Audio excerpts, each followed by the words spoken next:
I think about the word feminism and its branding. And Emma Watson spoke at the UN a couple days ago about the feminism brand. Right. And branding is such a universal concern, whether you have a small business or you're a freelancer or you have a huge corporation. Right. It's key. And I'm just wondering, you know, what you think about the brand of the women's movement right now and how that affects the movement overall. I think it's alive and well. In my generation, feminism was still considered a suspicious thing. Many women were loath to use it. They thought it meant man-hater. They thought, well, I don't know what they thought. They thought it meant lesbian. They thought it meant, but just whatever it was trouble. And of course, many, many millions of women did use it, but by and large, the word itself gave people problems.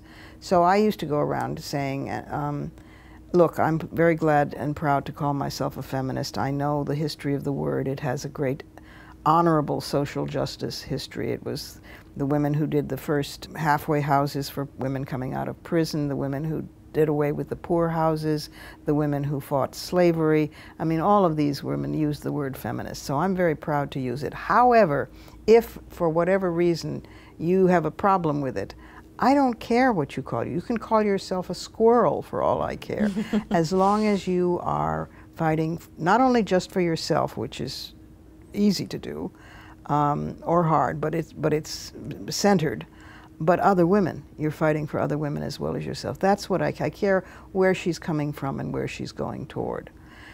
Interestingly enough, among my generation, African American women and Asian American women and Latinas and Native American women used the word feminist more than Anglo-American women, which goes counter to the assumptions.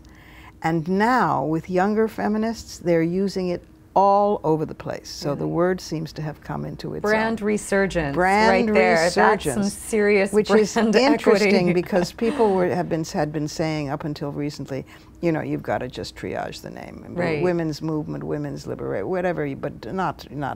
And just when some of us felt, just when people were actually getting used to it and comfortable with it, and sure enough, the internet is filled with bloggers, young women, teens and 20s, who are feminist this and feminist that and feminism, and they're proud to be feminist. And so that's quite marvelous. In the international movement, I think there was resistance to the word at first because it was thought to be an American word.